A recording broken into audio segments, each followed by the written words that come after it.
अथ सप्तदशोऽध्यायः।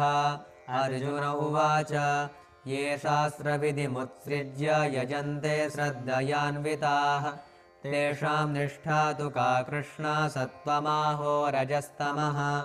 श्रीभगवानुवाच त्रिविधा भवति श्रद्धा देहिनां सा स्वभावजा सात्विकी राजसी चैव तामसी चेति तां शृणु।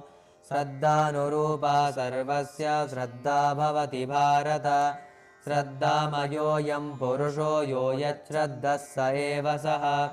यजन्ते सात्विका देवान् यक्षरक्षांसि राजसाः प्रेतान् भूतगणाश्चान्ये यजन्ते तामसा जनाः।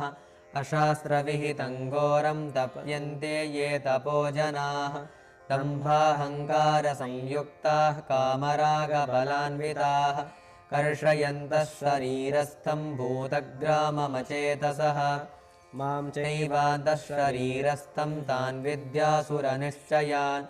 आहारस्त्वपि सर्वस्य त्रिविधो भवति प्रियः यज्ञस्तपस्तथा दानं तेषां भेदमिमं शृणु। आयुः सत्त्वबलारोग्यः सुखप्रीतिर्विवर्धनाः तस्याः स्निग्धा स्थिरा हृद्या आहाराः सात्विकप्रियाः। कट्वं ललवणात्युष्णतीक्ष्णरुक्षविदाहिनः आहारा राजसस्येष्टा दुःखशोकामयप्रदाः। यातयामङ्गतरसं पूतिपर्युषितं च यत् उच्छिष्टमपि चामेध्य भोजनं तामसप्रियम्। अफलाकाङ्क्षिभिर्यज्ञो विधिदृष्टो य युज्यते यष्टव्यमेवेति मनः समादाय स सात्विकः।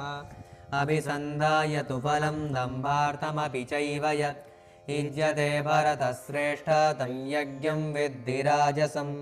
विधिहीनमसृष्टान्नं मन्त्रहीनमदक्षिणं श्रद्धाविरहितं यज्ञं तामसं परिचक्षते। देवद्विजगुरुप्राज्ञा पूजनं शौचमार्जवं ब्रह्मचर्यमहिंसा च शारीरं तप उच्यते। अनुद्वेगकरं वाक्यं सत्यं प्रियहितं च यत् स्वाध्यायाभ्यसनं चैव वाङ्मयं तप उच्यते। मनःप्रसादः सौम्यत्वं मौनमात्मविनिग्रहः भावसंशुद्धिरित्येतत्तपो मानसमुच्यते। श्रद्धया परया तप्तं तपस्तत्त्रिविधं नरैः अफलाकाङ्क्षिभिर्युक्तैः सात्विकं परिचक्षते।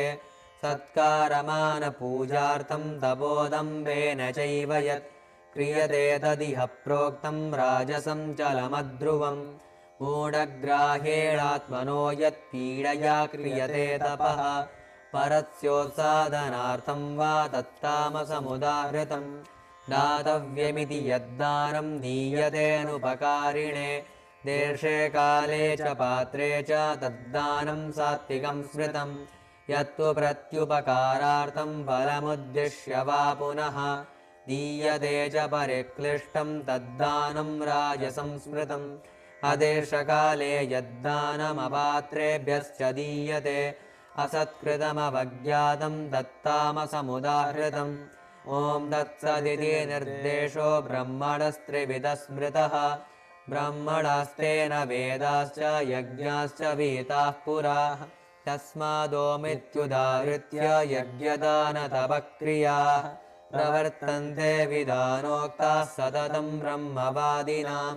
तदित्यनभिसन्धाय फलं यज्ञतपक्रियाः दानक्रियाश्च विविधाः क्रियन्ते मोक्षकाङ्क्षिभिः। सद्भावे साधुभावे च सदित्येतत् प्रयुज्यते। प्रशस्ते कर्मणि तथा सच्छब्दः पार्थयुज्यते। यज्ञे तपसि दाने च स्थितिः सदिति चोच्यते। कर्म चैव तदर्थीयं सदित्येवाभिधीयते। अश्रद्धया हुतं दत्तं तपस्तप्तं कृतं च यत् असदित्युच्यते पार्थ न च तत्प्रेत्यनो इह। ॐ तत्सदिति श्रीमद्भगवद्गीतासु उपनिषत्सु ब्रह्मविद्यायां योगशास्त्रे श्रीकृष्णार्जुनसंवादे श्रद्धात्रयविभागयोगो नाम सप्तदशोऽध्यायः।